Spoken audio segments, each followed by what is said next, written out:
Suscríbete a nuestro canal TVC Play y activa las notificaciones.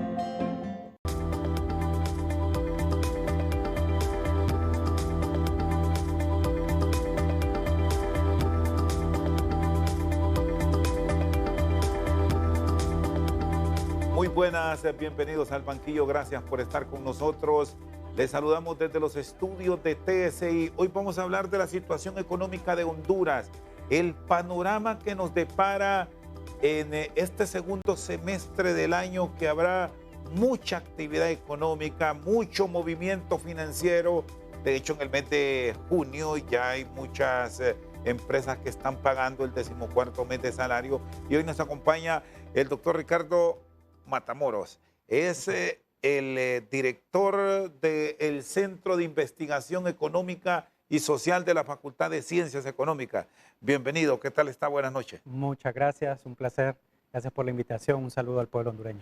Bueno, quiero arrancar con este último informe que recién el fin de semana lo han hecho público ustedes y tiene que ver con la expectativa económica de Honduras, pero no solo quedándonos con lo nuestro, sino viendo comparativos con países que están enfrentando situaciones parecidas a las que vivimos financiera y económicamente en Honduras.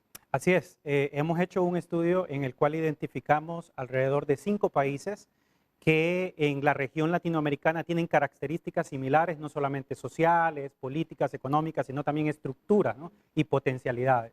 Estos países son Guatemala, El Salvador, Nicaragua y República Dominicana y Paraguay. En este estudio, por ejemplo, lo que tratamos de identificar son cuáles son los factores que detienen el crecimiento inclusivo de Honduras. Y cuando hablamos del crecimiento inclusivo, estamos hablando de un crecimiento económico en el cual todos los sectores económicos crecen. ¿Por qué mencionamos esto y por qué nos interesó hacer este estudio? Porque en los últimos 20 años hemos visto cómo han sido ciertos sectores como telecomunicaciones, el sector de intermediación financiera, los que han llevado arriba el crecimiento económico. Sin embargo, los otros sectores, que son los generadores de empleo masivo, se han quedado a la saga, por un lado. Por el otro lado, los niveles de empleo a nivel de las mujeres y de los jóvenes están muy por debajo, porque estos sectores que han crecido más no han sido, al no ser masivamente en términos de generación de empleo, no permiten generar la suficiente cantidad de empleo como para poder incluir a la gran población hondureña. Bueno, de hecho, Ricardo, si revisamos en el tiempo de pandemia, son justamente estos dos sectores los que se han visto fortalecidos frente a la caída de empleos que rondan a los 800,000, otros hablan de 700,000, no tenemos una cifra precisa porque curiosamente es una de las grandes falencias del país. Aquí no tenemos estadísticas puntuales, salvo estudios certificados como los que ustedes realizan a nivel de la Facultad de Ciencias Económicas. Sí, en el caso de Honduras tenemos un serio problema con el tema de generación de estadísticas. Nosotros tenemos estimaciones propias, alrededor de entre 400,000 y 500,000 empleos que se perdieron el año pasado y que no han podido recuperarse. Según, ¿verdad? Haciendo triangulaciones entre estadísticas de la Secretaría de Trabajo, el INE, más nuestras propias investigaciones. Estos crecimientos económicos que registraron estas dos áreas de inversión, telecomunicaciones, el sistema financiero, frente a la debilidad que se enfrentó a nivel de otros sectores en mantener los puestos activos, ¿qué nos genera en los últimos tiempos en cuanto a la fortaleza financiera y económica del país en este 2021? El gran reto es precisamente, como lo dice el estudio, ¿no? Lograr un crecimiento inclusivo, porque por sí mismo el sector financiero y el sector telecomunicaciones no tienen la capacidad, por así decirlo, si esto fuera como un tren, no tienen la capacidad, la fuerza como para arrastrar el resto de los sectores económicos como para la generación de empleo. Y el estudio, por ejemplo, pone énfasis en eso. Es importante, es bueno que el sector financiero ha sido dinámico, se han incrementado los niveles, por ejemplo, de inclusión financiera en los últimos años, pero no es lo suficiente. Y a eso va orientado el estudio. ¿Cómo triangularlos de manera de que tomemos parte de un sector que esté entrando en esta dinámica económica con la reapertura ya de reintegrarse?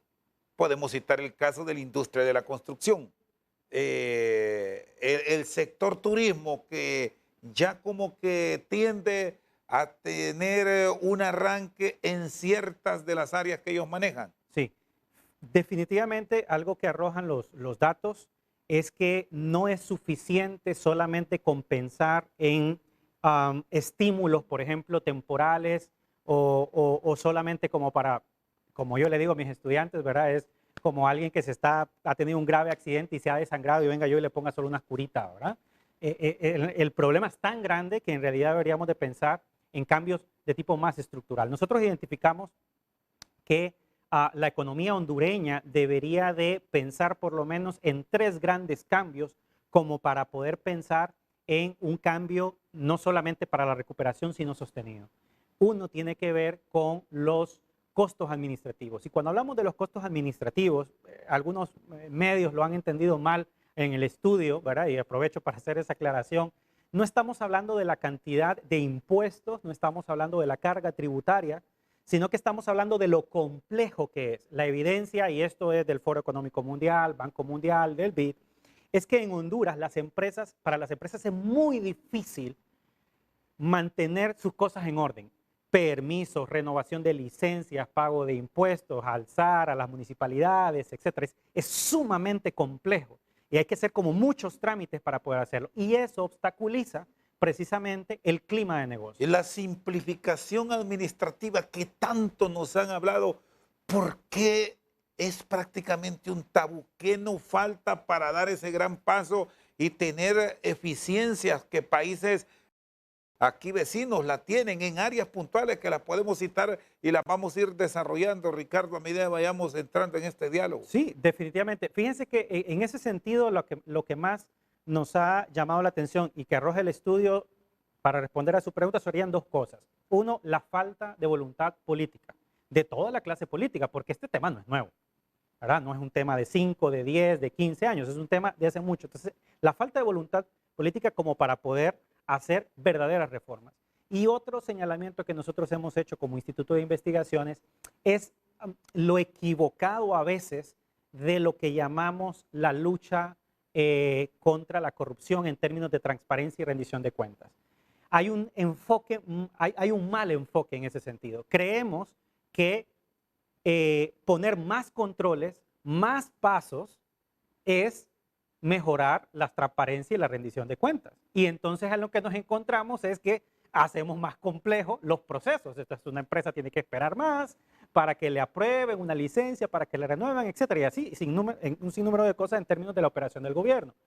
Mayor transparencia y mayor rendición de cuentas no tiene que ser más pasos ni tiene que ser más burocracia, ¿verdad? En ese sentido, creo que la ruta se ha equivocado. En ese sentido, y hay ejemplos, como usted lo ha mencionado, de otros países.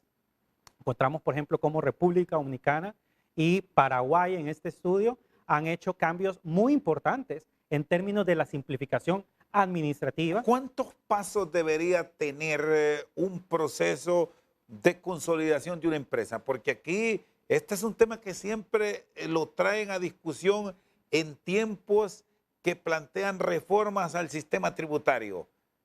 Pero esa simplificación parece que no llega. Bueno, así es, no llega. Hay casos de países, por ejemplo, extremos en los cuales usted puede fundar una empresa en un día. Algo, por ejemplo, que el estudio arroja junto con otro que publicamos de manera conjunta con el COEP y con el apoyo de USAID, es el hecho, por ejemplo, de la necesidad a raíz de la pandemia. La pandemia ha enseñado cómo, nos ha enseñado a todos, a gobierno, a empresa privada, a los hogares, a las familias, cómo hay un montón de cosas que se pueden hacer desde la virtualidad. Nosotros hemos dicho como Instituto de Investigaciones que aquello que ya ha migrado, si pensamos que una vez ya nos vacunemos todos y ya este tema de la pandemia se termina, vamos a regresar otra vez a como estábamos antes, eso sería un craso error. En ese sentido, mayor digitalización ir a gobierno digital, pero de verdad al gobierno digital sería una gran herramienta hacia la simplificación. ¿Siguen con los temores para entrar en estos procesos de agilizar la tramitología del Estado? Sí, sí, sí, creo que en ese sentido es eso, temores, de repente es el tema de una cultura, ¿sí? Hay una cultura del sector público, lo estoy hablando, ¿verdad? Nosotros somos Estado también, como Universidad Nacional Autónoma de Honduras, y entonces a veces hay una cultura del proceso, del trámite, ¿verdad? Etcétera, que está como arraigada y que desconfiamos, por ejemplo, del trámite virtual, queremos siempre el papel. Podría ser de pronto, doctor Matamoros, tema de cuidado de que no me quiten al ciudadano que tengo ahí porque eso me garantiza un voto. Porque eso pasa también en nuestros países. Sí. Cuando hay trámites que perfectamente, y vaya, debemos decirlo así, en el nuevo mundo, una máquina se lo realiza y lo hace hasta más eficiente que uno que esté al frente de un aparato, de una computadora, de un teléfono, qué sé yo. Es correcto, son temas que, como usted dice, o sea, despiertan, ¿verdad? Temores, despiertan adversarios, precisamente por eso, ¿no? Por el temor de que entonces eso significa achicar el gobierno, porque eso significa entonces achicar planillas, ¿verdad? Pero si queremos dar pasos significativos en términos de eficiencia, en términos de clima de negocios, definitivamente eso es un paso, y lo dice la evidencia, ¿no? Una vez más, o sea, lo dicen los datos, lo dicen los modelos, lo dicen los otros países, ¿verdad? Que están mejor que nosotros, y lo dice también los expertos. El doctor Ricardo Matamoros con nosotros esta noche al banquillo. Él actualmente está al frente del Instituto de Investigaciones Económicas y Sociales de la Universidad Nacional Autónoma de Honduras. Una pausa y ya regresamos.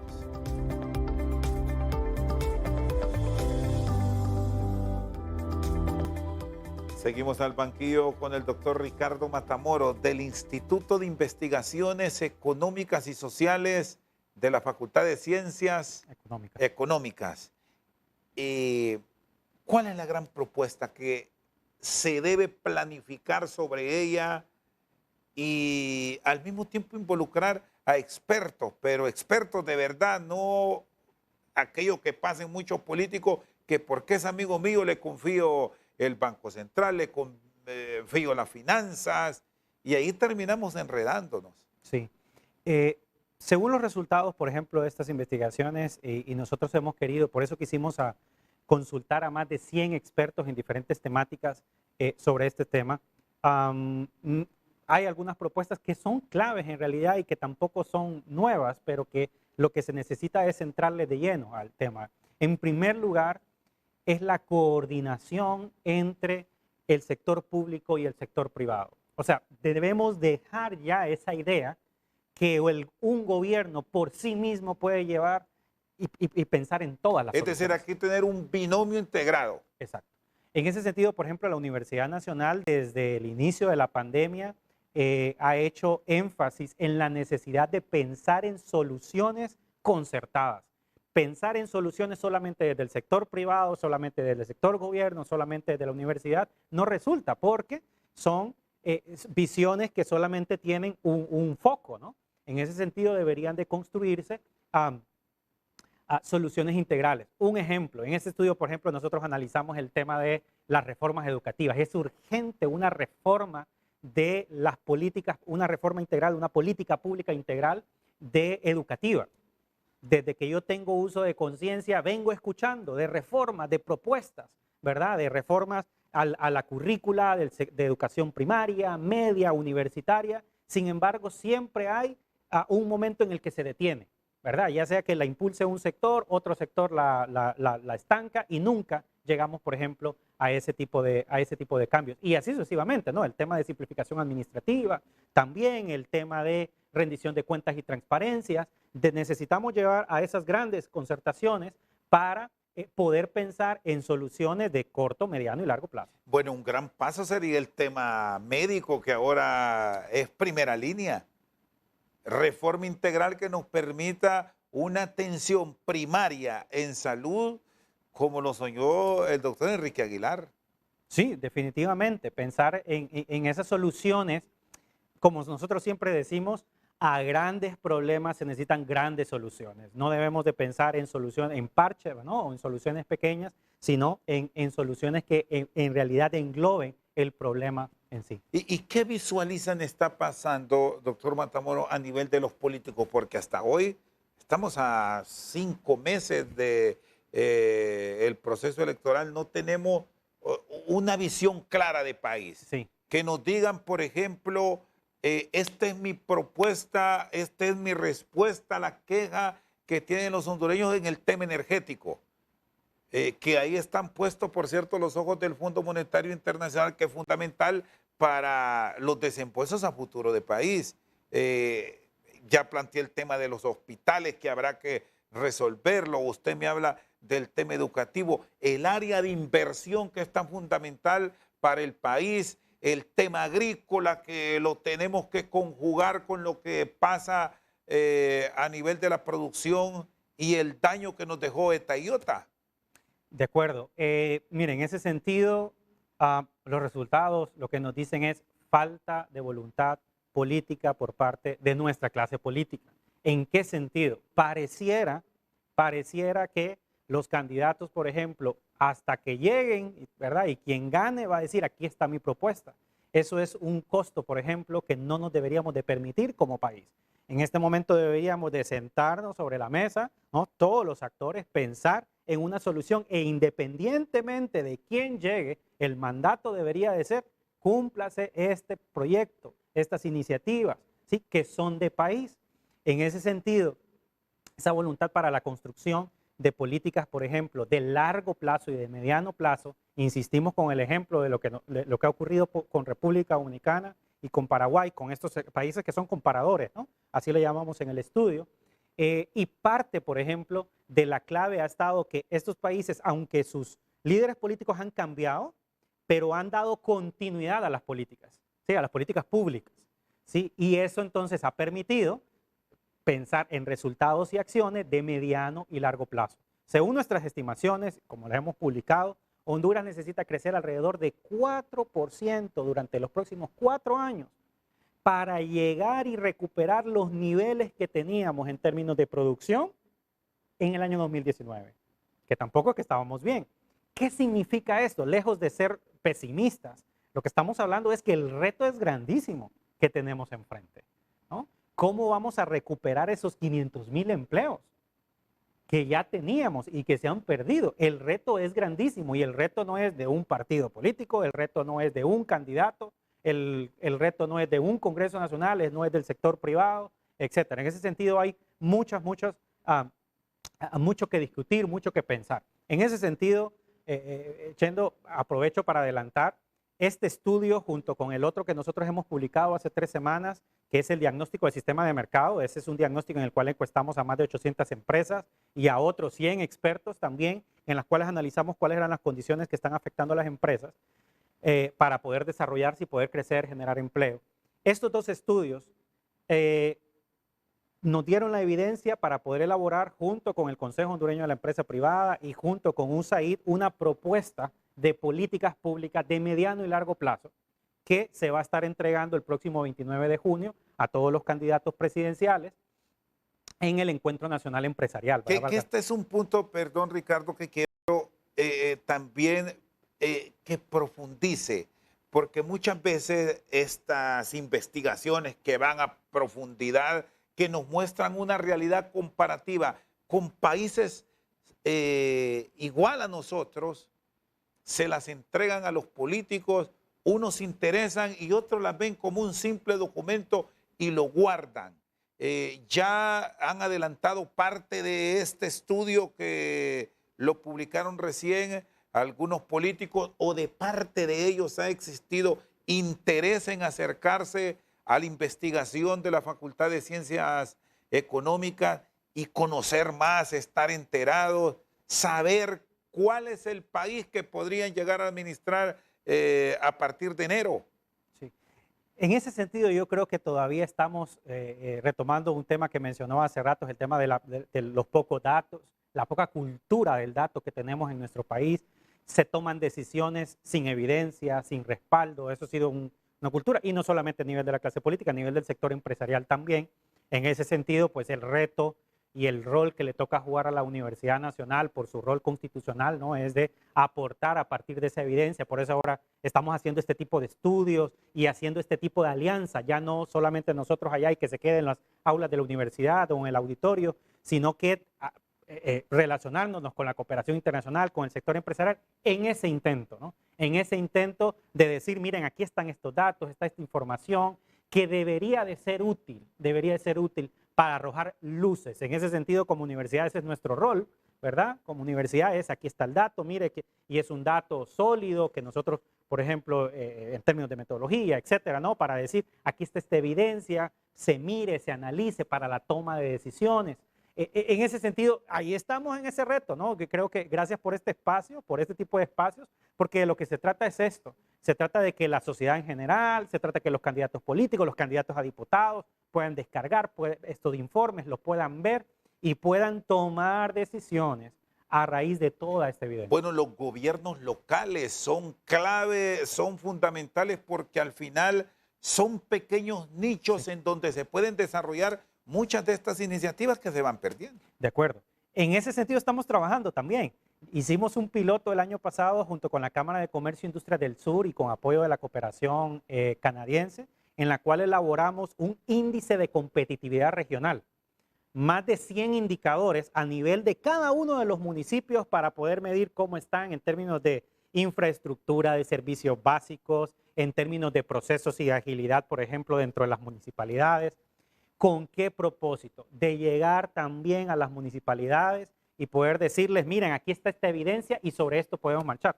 Le adelanto de que ya estamos haciendo gestiones junto con COEP, con el Consejo Nacional de Inversiones y junto con USAID, también para llegar a ese nivel, a nivel municipal y de poder entregar información.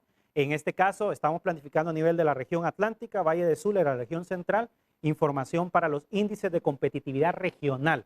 ¿Con qué propósito? Ir entonces a los candidatos para las alcaldías o a los candidatos, ¿verdad? Ya elegidos, ya en noviembre, en diciembre, poderles decir, miren, aquí está su municipio y esta información podría servirles a ustedes para que tomen decisiones para mediano y largo plazo, en qué debe mejorar el municipio, a dónde hay que priorizar. Y estos accesos son gratis, estos informes son públicos. La Universidad Nacional Autónoma de Honduras es gratuita, es pública y pueden visitar nuestro sitio web, ahí están. Estamos haciendo, claro, el reto es esto, el reto es de socializarlo, el reto es que la gente se dé cuenta que está, que puede ingresar, que lo puede descargar. Estamos trabajando en una plataforma donde usted va a poder ingresar y va a poder ver los datos.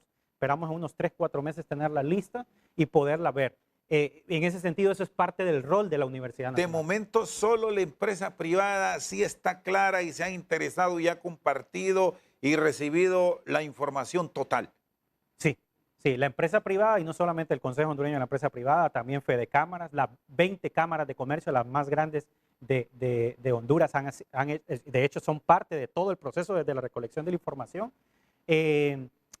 Son los más interesados. Hemos tenido algún tipo de acercamiento, por ejemplo, con Semprende y con algunas instancias, por ejemplo, del sector público, pero no ha sido tan cercano.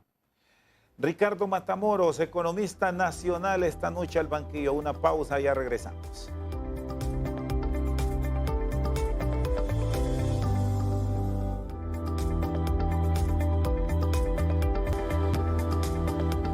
Seguimos al banquillo.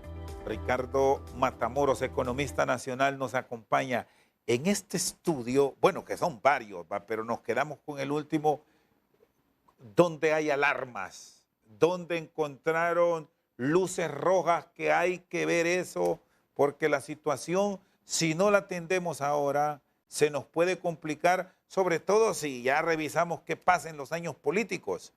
Sí. Definitivamente, como usted lo ha mencionado, hay muchos problemas, ¿no? Pero hay 3 problemas donde la evidencia nos dice son alerta roja. El primero de lo cual ya hablamos, un poco el tema de la necesidad de poder simplificar todo el tema de carga administrativa. Ya voy a mencionar por qué, cómo se relaciona esto. Y justo dentro de esa dimensión también entra el tema de fortalecimiento de las instituciones y Estado de Derecho. El año pasado, 1 de cada 10 empresas, según los datos de nuestras investigaciones, por ejemplo, cerró definitivamente. más o menos el 6 de cada 10 empresas que estaban sobreviviendo todavía, pero no se habían recuperado, no se han recuperado de los efectos del año pasado. Muchas empresas de la formalidad pasaron a la informalidad y eso genera un montón de problemas.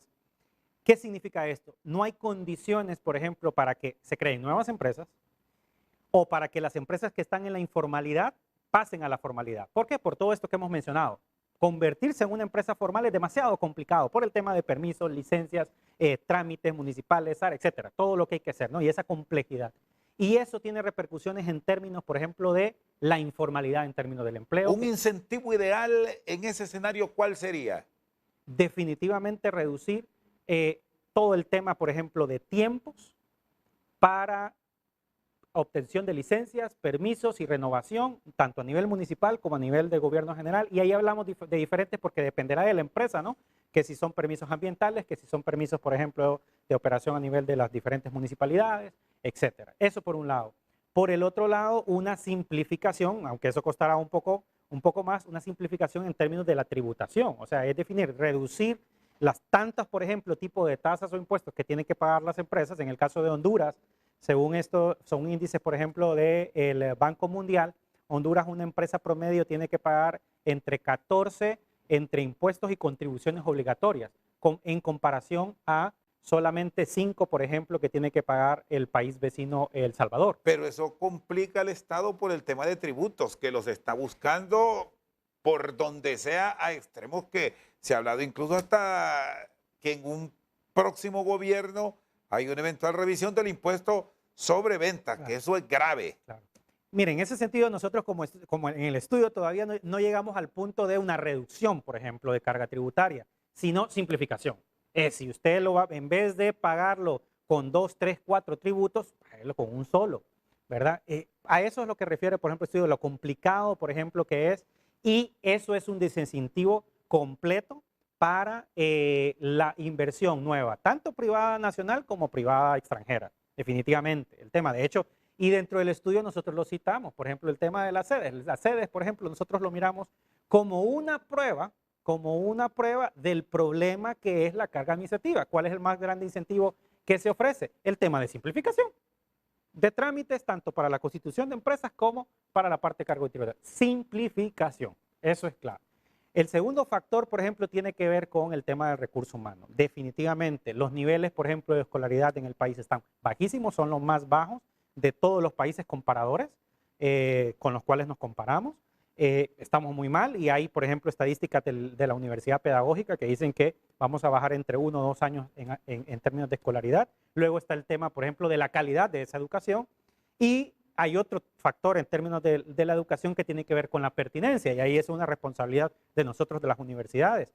Son muy pocas las personas, por ejemplo, que se gradúan de las universidades y de las pocas que se gradúan no siempre son las personas que necesitan lo que necesita el mercado laboral, ¿no? Entonces estamos graduando, por así decirlo, más ingenieros de los que se necesitan o, por decir un ejemplo, ¿no? O más psicólogos de lo que necesitan. Y entonces tenemos a gente con recursos, con educación universitaria que entonces tiene que, por ejemplo, migrar. Y el tercer factor, siento que tiene que ver con crimen y seguridad.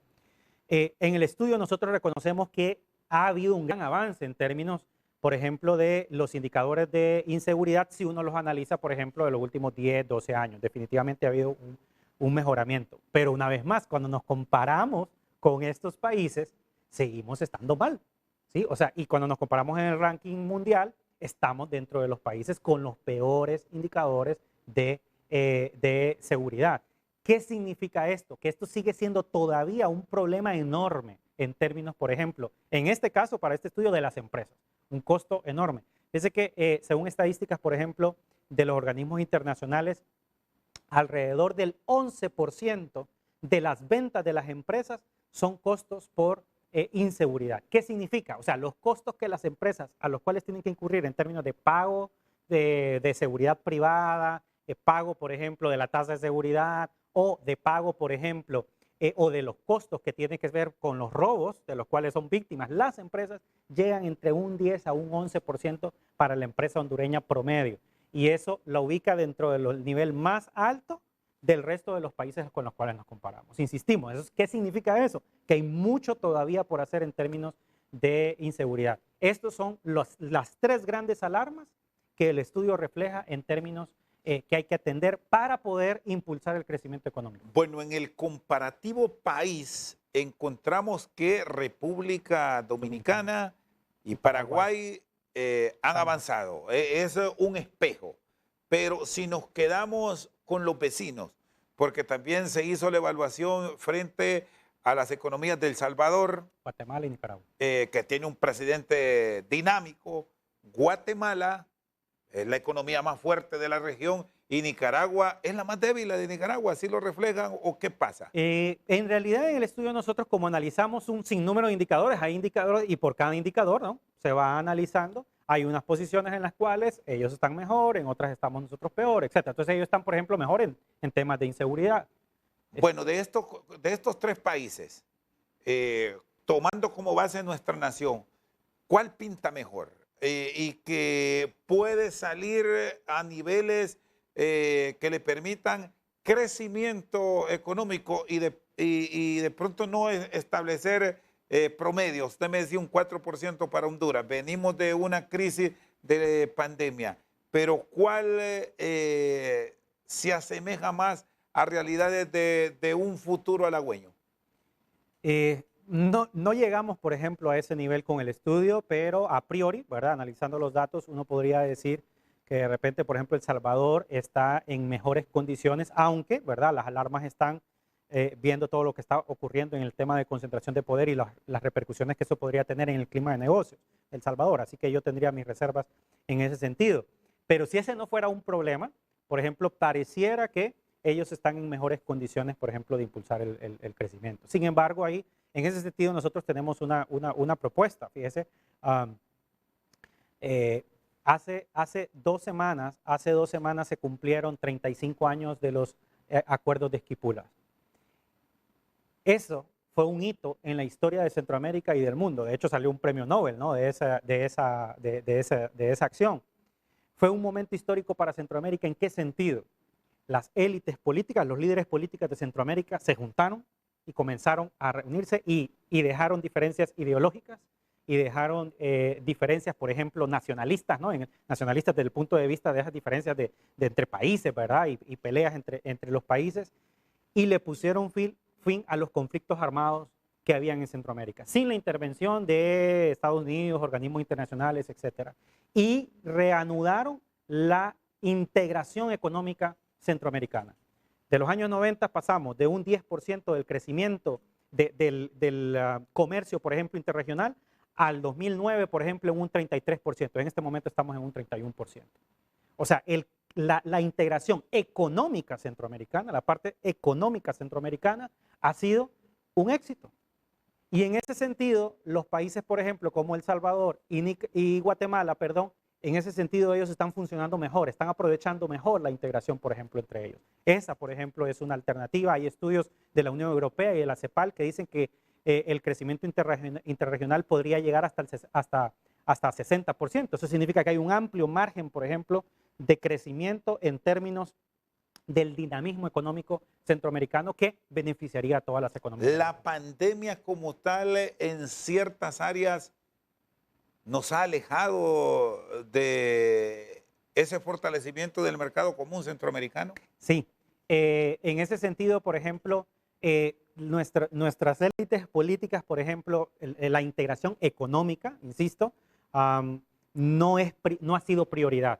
Y todavía estamos en pasos en los cuales si hay un conflicto entre países, la primera decisión que se toma es cerrar las fronteras o ralentizar, por ejemplo, el comercio. Cuando inició la pandemia, eso fue lo primero que ocurrió, ¿no? Bloqueos. Se frenaron. En ese sentido hay un reto todavía enorme, no de los mecanismos económicos, no, por ejemplo, de los mecanismos administrativos del sistema de integración económica, que están muy bien. De hecho, somos ejemplo y caso de estudio de muchos países en el mundo, sino en términos de las voluntades. Esos líderes políticos, y eso pasa en toda la región, y eso incluye hasta Costa Rica, ¿no? En la cual utilizamos ese tema del cierre de fronteras, ¿verdad?, como un grifo, sin medir, por ejemplo, las repercusiones que eso tiene en términos económicos. Muy bien, está con nosotros el economista Ricardo Matamoros. Vamos a una pausa y ya regresamos.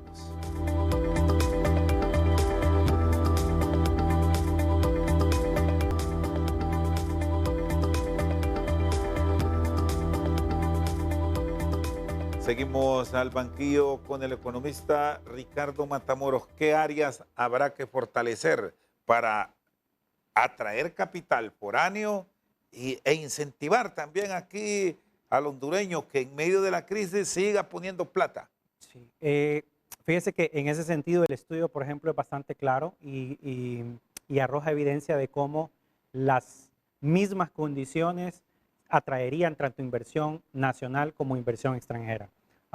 Recapitulando algunas, ya las mencionamos. El tema de coordinación entre el sector público y privado en términos de la definición de políticas públicas. Hemos estado viviendo, Ricardo, en medio de un divorcio. Sí. Advierten eso, que de pronto es una de las grandes falencias que tenemos como país y que otras naciones nos están ganando el mandado.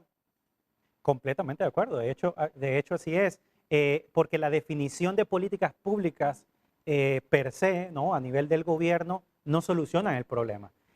Quienes generan empleo, quienes producen para poder exportar, quienes tienen que ser eficientes, quien tiene que reinvertir es el sector privado y no se puede tomar o definir políticas públicas ajenos a ellos. No estamos hablando de que solamente que es lo que ellos digan, ¿no? Sino que lo que estamos hablando es de esa coordinación, ¿verdad? No puede haber un divorcio, no debe haber un divorcio en términos de definiciones de políticas públicas, porque si no, entonces no logramos los objetivos. ¿Cómo se debe manejar en el tema de planificación? Que es uno de los grandes errores que se ha cometido, porque al final hasta las mismas estructuras del Estado se fueron trastocando para no entrar en niveles competitivos que Honduras sí los tuvo a lo largo de muchos años. Hablábamos de cómo se planificaba, vaya, vámonos a los años 70, incluso bajo gobiernos militares. Sí, sí, claro, definitivamente la evidencia en términos, cuando nos metemos al tema de economía del desarrollo, ¿no? Cómo los países se desarrollan, en la gran mayoría de casos uno encuentra que la herramienta de la planificación económica, la planificación de políticas públicas, no malentendida desde el punto de vista ideológico, ¿no? De que en el cual el gobierno decide qué se produce y qué no se produce, no. En el sentido de una ruta de largo plazo, en términos de metas, por ejemplo, de producción, etcétera, y de un marco regulatorio que lo permita. Uno encuentra de que eso como herramienta ha sido sumamente útil para los países. Los países del sudeste asiático, que en este momento, desde los últimos 10 años, junto con China y el sudeste asiático, han sido el motor económico que ha movido el mundo, van a ser y seguirán siendo el epicentro, por ejemplo, de crecimiento económico del mundo. Son países, por ejemplo, que planifican en términos de que sus gobiernos definen políticas públicas de corto, mediano y largo plazo y dicen a dónde queremos estar nosotros en 10, 15, 20 años. Y les ha funcionado. ¿Cómo se debe planificar con todo este orden que plantea el informe que ustedes han compartido, el tema del presupuesto de la República? Porque estamos manejando un ejercicio fiscal en este 2021 con un déficit histórico. Sí, lo que pasa es que es comprensible, ¿no? Dadas las circunstancias, y eso lo necesita entender, lo entienden los organismos internacionales, lo entiende el gobierno y lo tiene que entender también. Pero no solo es culpa de pandemia. No. Que ese es uno de los temas que nos pretenden trasladar ahora. Ahí arrastramos problemas de transparencia, rendición de cuentas, coimas, la rendición de cuentas que no ha sido clara. Claro, definitivamente, no. De hecho, por eso una de las propuestas de soluciones pasa tanto a nivel micro como a nivel macro, entra el tema de un real fortalecimiento en términos de la rendición de cuentas y de transparencia. Definitivamente el manejo de las finanzas públicas, lo dicen los índices internacionales, ¿no? Nosotros solo recopilamos esa información, que estamos muy mal en materia en ese sentido. Luego está el tema, por ejemplo, de las condiciones en las cuales nos estamos endeudando. Nosotros sabemos, por ejemplo, que ir a los mercados internacionales es un poco más fácil, un poco más rápido. Sin embargo, desde la universidad nosotros hemos recomendado que aunque cueste un poco más, todavía hay un margen para que Honduras pueda acceder a deuda externa concesional. Mejores tasas, mejores plazos y periodos, por ejemplo, de gracia que permitirían, por ejemplo, acceder a mejores condiciones en términos de crédito, porque en este momento necesitamos financiarlo. Y por el otro lado, definitivamente la utilización de esos recursos, ¿no? Nosotros siempre hemos dicho, desde la universidad, desde el instituto, hemos dicho, no es malo endeudarse. El problema es para qué se está endeudando, en qué condiciones se está endeudando y cómo está utilizando esos recursos, ¿no? El tema de transparencia y el tema de rendición de cuentas obviamente pasa por la buena utilización de esos buenos recursos, pero también el hecho de no estarnos endeudando para gasto corriente, sino precisamente para inversión, que es lo que se necesita, ¿no? ¿Podemos estructurar un presupuesto manejable para países en una nueva administración? Con la suficiente voluntad política, sí, y los suficientes acuerdos. Una vez más, esto no solamente es de un presidente, no solamente de un congreso, sino son de grandes acuerdos. Y con los antecedentes de los pensamientos que tienen los políticos, ¿ve un panorama para concertación? Las circunstancias históricas están, o sea, tenemos un panorama económico, social, político, en términos de pobreza, que no lo hemos hablado, ¿no? Según nuestras estimaciones, los niveles de pobreza el año pasado se elevaron en 10 puntos porcentuales, eso significa más de 1 millón de nuevos pobres, por ejemplo, en el caso de Honduras. Las condiciones son tan graves para el país que son condiciones que permiten, que obligarían a tomadores de decisiones empresariales, políticos, a sentarse y empezar en soluciones.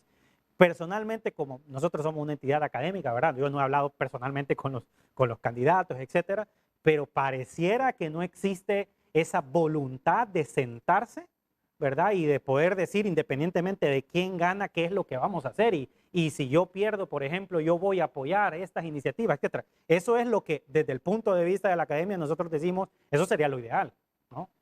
En ese sentido, pareciera, por ejemplo, que la clase política no está percibiendo las señales o la gravedad de estas situaciones en las cuales nos encontramos. O de pronto lo que esperamos es que alguien que hable diferente nos lo venga a decir, porque muchas veces ahí sí se corre.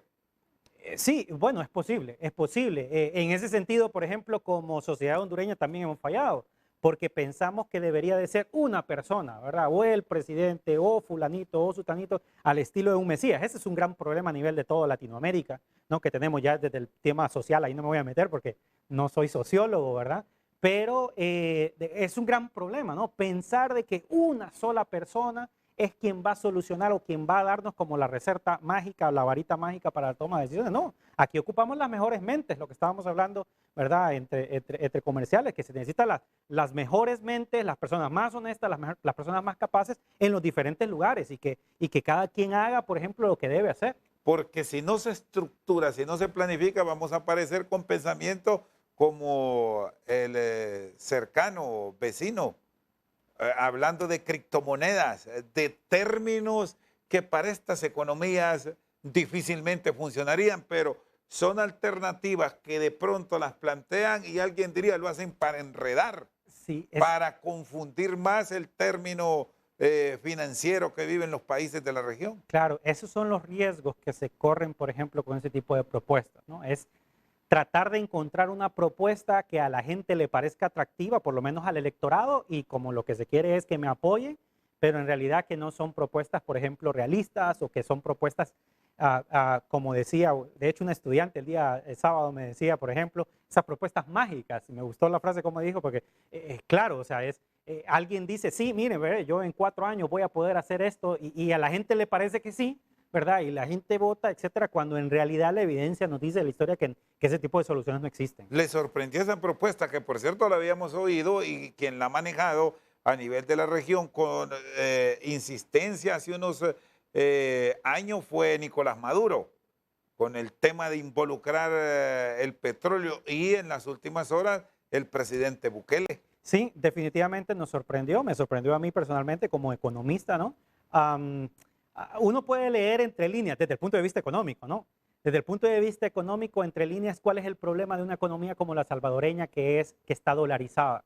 No posee, por ejemplo, política monetaria. Eso significa que por ejemplo hay unos instrumentos que no tiene, que sí tienen, por ejemplo, los países que tienen su propia moneda, como Honduras, y eso dificulta los márgenes de acción que tienen, por ejemplo, los bancos centrales. Por ejemplo, el año pasado, aquí en Honduras, el Banco Central bajó la tasa de política monetaria, ciertas restricciones al sistema financiero. ¿Para qué? Para liberar liquidez, para que el sistema financiero tuviera más recursos para prestar. En El Salvador eso no se puede. Entonces, personalmente, ¿verdad? Aquí no estoy diciendo que hay un estudio, ¿verdad? Pero personalmente creo yo que ese tipo de medidas lo que está buscando es eso, ¿no? Alternativas que les permita, por ejemplo, un margen de maniobra en términos, por ejemplo, de manejo de moneda. Ricardo, muchas gracias por su tiempo. Un placer.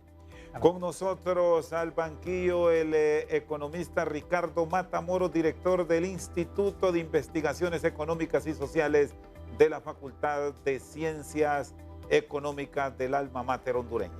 Por su sintonía, muchas gracias.